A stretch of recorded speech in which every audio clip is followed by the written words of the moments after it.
Bonjour, je m'appelle Camille, je suis heureuse que tu me rejoignes pour l'épisode d'SHR. Laisse-moi commencer par une question. Combien d'attention prêtes-tu à ce que tu dis? Est-ce que tu as conscience ou non que chaque mot qui sort de ta bouche a énormément de puissance? Il est possible que l'on ne réalise pas réellement leur importance. Elles méritent pourtant notre attention pour développer notre leadership afin d'avoir un impact positif dans toutes les sphères de nos vies. Les paroles sont capables d'apporter de la vie dans des idées pour le travail et motiver les personnes à l'action. Elles peuvent changer nos façons de penser, bouger et attendrir les cœurs. As-tu déjà entendu dire qu'il y a dans nos paroles soit la vie, soit la mort? C'est pas rien ça.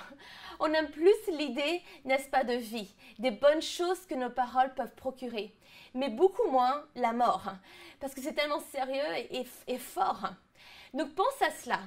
Je me demande combien de fois j'ai dit des paroles qui ont apporté la mort. On a probablement tous été blessés par une parole, car une parole peut faire des dégâts. Elle peut détruire, emprisonner quelqu'un, ou bien au contraire, relever une personne avec un encouragement, le fait d'être édifiée et construite. Et je pense on a probablement toutes fait l'expérience de paroles blessantes, de paroles qui nous ont vexés, offensés, mais même encore plus grave, celles qui restent dans nos têtes. Des personnes peuvent soit mettre du temps à se remettre d'une parole malveillante, ou pire encore, ne jamais s'en remettre. Ou bien une parole de vie peut radicalement permettre à une personne d'aller de l'avant. L'influence de nos paroles est énorme. On devrait voir une parole davantage comme une graine. Il y a quelques semaines, avec mes filles, on a planté des graines. Donc tu les arroses et puis il n'y a rien qui se passe pendant tellement de semaines. Rien du tout. Et tu penses que les graines, en fait, elles n'ont pas pris, elles n'ont pas fonctionné. Et puis, enfin, quelque chose sort de la terre. Et avec le temps, tu finis par voir une belle plante qui a plein de fleurs. Nos paroles sont comme des graines que nous plantons soit dans la vie d'une personne ou bien dans nos pensées. C'est pas juste quelque chose qui sort de notre bouche et qui ne fait rien. Elle a la capacité de s'enraciner en nous.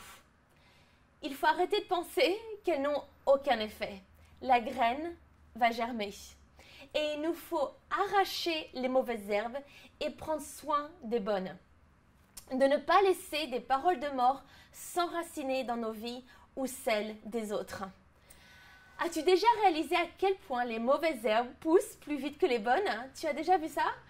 Tu ne fais rien du tout et les voilà qui apparaissent de nulle part. C'est affolant. De la même manière, je crois qu'il est peut-être plus facile de dire des choses négatives que positives.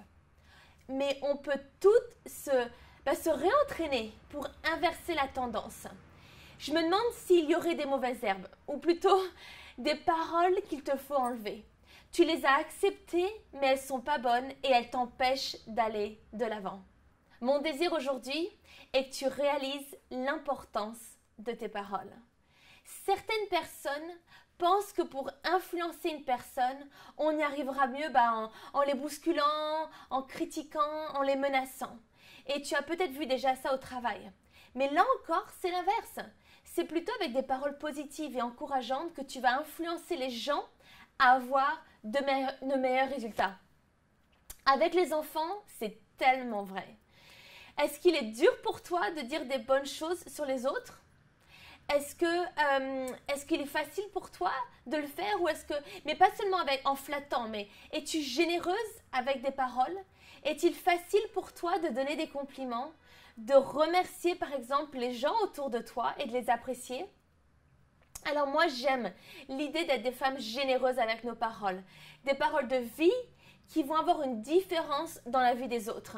Déclarer la parole de Dieu sur ta vie, celle de tes enfants, sur tes situations actuelles et aussi les changements que tu veux voir dans ton futur. Que nos enfants, par exemple, héritent des promesses de Dieu et non de nos peurs, de nos doutes, qu'on puisse prier des prières remplies de foi. Et c'est quelque chose que je fais par exemple pour mes deux grandes filles.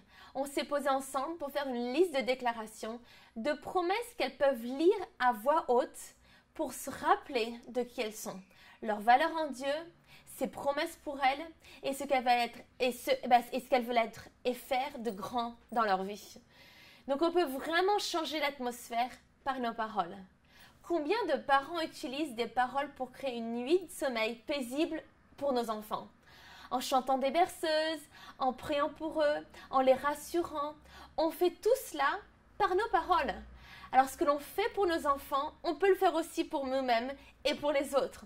On peut utiliser nos paroles pour changer l'atmosphère de nos vies, de nos pensées, de nos émotions avec des paroles qui amènent l'encouragement et la victoire. Alors voilà quelques questions à se poser. Quand je parle, est-ce que les gens sont plutôt encouragés que découragés? Est-ce que les gens ont le ressenti que je me soucie d'eux?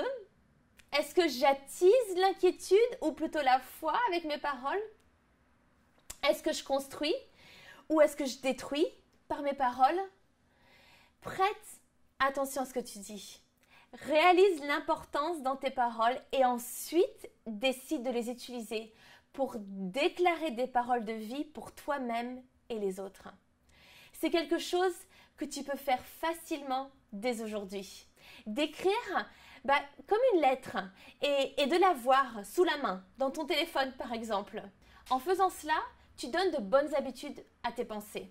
Quand tout à coup, par exemple, si jamais tu disais quelque chose de mal, rapidement, tu sais que tu n'aurais pas dû le dire, tu t'excuses, tu demandes pardon et tu reprends ce que tu aurais dû dire.